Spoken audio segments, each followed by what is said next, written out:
Kakinada rural నియోజకవర్గం assembly Janasena అభ్యర్థి పంత నానాజీ తన నామినేషన్ను దాఖలు చేశారు. పెద్ద సంఖ్యలో పార్టీ నాయకులు, కార్యకర్తలు, మహిళలతో భారీ ప్రదర్శనగా నామినేషన్ వేసేందుకు తరలివచ్చారు. రూరల్ తహసీల్దార్ కార్యాలయంలో ఎన్నికల రిటర్నింగ్ అధికారి ఆర్డీఓ ఇట్ల కిషోర్ కు పంత నానాజీ నామినేషన్ పత్రాలు సమర్పించారు. కాకినాడ రూరల్ నియోజకవర్గ శాసనసభ అభ్యర్థిగా టీడీపీ, జనసేన, బీజేపీ కూటమి సభ్యులు పంత నానాజీ తన నామినేషన్ను రూరల్ తహసీల్దార్ కార్యాలయం, ఎన్నికల రిటర్నింగ్ అధికారి కార్యాలయంలో దాఖలు చేశారు. ముందుగా రూరల్ జనసేన పార్టీ కార్యాలయం నుండి పంత నానాజీ, మాజీ శాసనసభ్యులు, టీడీపీ రూరల్ కోఆర్డినేటర్ పిల్లి అనంతలక్ష్మి, సత్యనారాయణమూర్తి, కటకంశెట్టి వెంకట ప్రభాకర్, బీజేపీ నాయకులు చిలుకూరి రామ్కుమార్, సినీ నటులు పృథ్వీ, టీడీపీ, జనసేన, బీజేపీ నాయకులతో భారీ ర్యాలీగా బయలుదేరి సర్పవరం జంక్షన్ మీదుగా ఎన్నికల రిటర్నింగ్ అధికారి కార్యాలయానికి చేరుకుని నామినేషన్ను దాఖలు చేశారు. ఈ సందర్భంగా పంత నానాజీ మాట్లాడుతూ టీడీపీ, జనసేన, బీజేపీ కార్యకర్తలు సామాన్య ప్రజలతో కలిసి నామినేషన్ దాఖలు చేశామని, వైసీపీ పాలనలో ప్రజలు విసిగిపోయారని, కూటమి మేనిఫెస్టోతో పాటు టీడీపీ, బీజేపీ నాయకుల సలహాలతో రూరల్ నియోజకవర్గ లోకల్ మేనిఫెస్టో తయారు చేసి అమలు చేస్తామని తెలిపారు. ఇంటింటికి ఎన్నికల ప్రచారంలో ప్రజలు తమ వద్దకు తీసుకువచ్చిన సమస్యలను పరిష్కరిస్తామని హామీనిచ్చారు.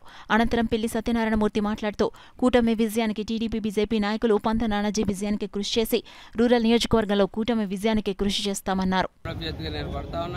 పిల్లి సత్యబాబు గారు, అనంతలక్ష్మి గారు, అలాగే దాసు గారు, బాబీ గారు, వెంకటేశ్వరరావు, మా జిల్లా అధ్యక్షులు తమల బాబు గారు, వీరందరి యొక్క సహకారంతో నేను ముందుకు వెళ్ళబోతా ఉన్నాను.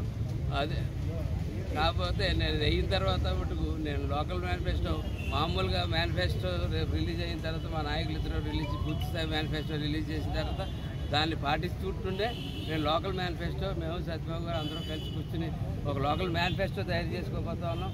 ఆ లోకల్ మేనిఫెస్టో మీద మేము రేపు పొద్దున తెలుగుదేశం, జనసేన కలిపి ఇక్కడ పరిపాలన సాగించబోతాం. ప్రతి తెలుగుదేశం కార్యకర్త, ప్రతి జనసేన కార్యకర్త, ప్రతి బీజేపీ కార్యకర్త కూడా రేపు మేము పరిపాలన వచ్చిన తర్వాత గుర్తింపు పడతారు. ప్రతి ఒక్కరికి కూడా సమాన న్యాయంతో మేము చూడబోతా ఉన్నాం. అట్లాగే రేపు లోకల్ మేనిఫెస్టోలో ప్రధానమైన అంశం మౌలిక సదుపాయాలు.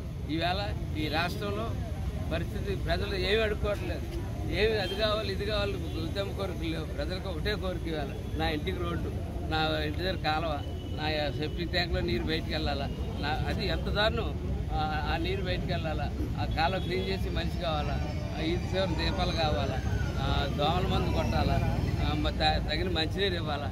ఈ ప్రజలు అడుక్కునే పరిస్థితికి ఈ ప్రభుత్వం తీసుకొచ్చేసింది. కాబట్టి ఆ మౌలిక సదుపాయాలు ఫస్ట్ ఎజెండాగా పెట్టుకోవడం జరుగుతుంది. పెట్టుకుని ఆ తర్వాత మిగిలిన మేనిఫెస్టోని ముందుకు తీసుకెళ్తామని తెలియజేస్తుంది. తెలుగుదేశం పార్టీ ఆధ్వర్యంలో భారీ ఎత్తున జనసమూహం మధ్యన నామినేషన్ వేయడం జరిగింది. తొలిఘట్టం ఆయనకి టికెట్ ఇచ్చిన కాడి నుంచి ఇవాళ వరకు కూడా అన్ని గ్రామాలు కూడా ఇంటింటా తిరుగుతూ ప్రచారం చేశాం. ఏదైతే సైకిల్ గుర్తుకి ఇంతకుముందు వేయటం అలవాటు పడ్డ ప్రధానికం ఇవాళ గ్లాస్ గుర్తుకు వేయాలి, రెండు కలిపి పోటీ చేస్తున్నాయన్నది ప్రజల దగ్గరికి తీసుకెళ్ళగలిగాం. ఇది రెండవ ఘట్టం. ఇక్కడి నుంచి ఓట్ ట్రాన్స్పరెంటేషన్ ఎలా చేయాలి, బూత్ మేనేజ్మెంట్ ఎలా చేయాలని 20 రోజులు మా కార్యక్రమం చేస్తూ భవిష్యత్తులో ఏ విధమైన ఒడిదుడుకులు వచ్చినా, ఎన్ని రకాల అడ్డంకులు వచ్చినా గెలిపే ధ్యేయంగా పనిచేయాలని మా తెలుగుదేశం పార్టీ కార్యకర్తలు కానీ, బీజేపీ కార్యకర్తలు కానీ, జనసైనికులు కానీ పిలుపునివ్వడం జరుగుతూ ఉంది. ఇవాళ ఎంత ఉత్సాహంగా వచ్చారో అంత ఉత్సాహంగా రెట్టింపుగా రేపు ఎన్నికలు వచ్చే వరకు ఈ కార్యక్రమం సన్నాహితం అవ్వాలని కార్యకర్తలకు మనవి చేస్తూ ఖచ్చితంగా కాకినాడ రూరల్ నియోజకవర్గంలో 3 కూటముల అభ్యర్థి ఎదుగుతున్నాం. అన్నిటికన్నా ముఖ్యం జగన్ వ్యతిరేక ఓటే మాకు బలం. అనంతలక్ష్మి గారు 2014 నుంచి 2019 వరకు చేసిన అభివృద్ధి 2019 నుంచి ఇవాటి వరకు ఏ విధమైన అభివృద్ధి చేయలేక దీన్ని బేరే చేసుకుని ప్రజలందరూ కూడా ముందుకు వచ్చి జనసేన పార్టీకి అభ్యర్థి పోటీ చేయడానికి సిద్ధంగా ఉంది. కాకినాడ రూరల్ అభ్యర్థిని మొదటి లిస్టులోనే అనౌన్స్ చేయడం జరిగింది పార్టీ. అదేవిధంగా ఎలక్షన్ రిజల్ట్ కూడా మొదటి లీడింగ్ కూడా పంత నానాజీ గారిదే ఉంటుంది. మొదట డిక్లేర్ అయ్యే అభ్యర్థి కూడా ఆయనే అవుతారని ఆశిస్తూ ఉన్నాము. ప్రజలు విసిగిపోయి ఉన్నారు ఈ వైసీపీ ప్రభుత్వం మీద. ఈ కాకినాడ రూరల్ గ్రామాలు ఉన్నాయి, అదేవిధంగా సిటీకి సంబంధించి వార్డులు కూడా ఉన్నాయి. నానాజీ గారు ఎమ్మెల్యేగా గెలుపొందిన తర్వాత ఈ ప్రజా సమస్యల మీద ఫోకస్ పెట్టి తప్పకుండా 5 ఏళ్లలో కూడా మంచి పేరు సంపాదించుకుని మరొకసారి గెలిచే విధంగా ఆయన ప్రజల్ని దృష్టిలో పెట్టుకొని కార్యక్రమాలు చేయడం జరుగుతుంది. అలాగే పెద్దలు పెళ్లి దంపతులు చాలా పెద్ద మనసుతో పెద్ద ఎత్తున వారి కార్యకర్తలు కూడా ఈ ప్రచారంలో రోజు కార్యక్రమంలో పాల్గొనడం జరుగుతుంది. వాళ్ళకి మా అభినందనలు అలాగే ధన్యవాదాలు. అదేవిధంగా జనసేన బీజేపీ కార్యకర్తలు కూడా ప్రతిరోజు కార్యక్రమంలో ఈ ప్రచార కార్యక్రమంలో పాల్గొనడం జరుగుతూ ఉంది అభ్యర్థులతో పాటు.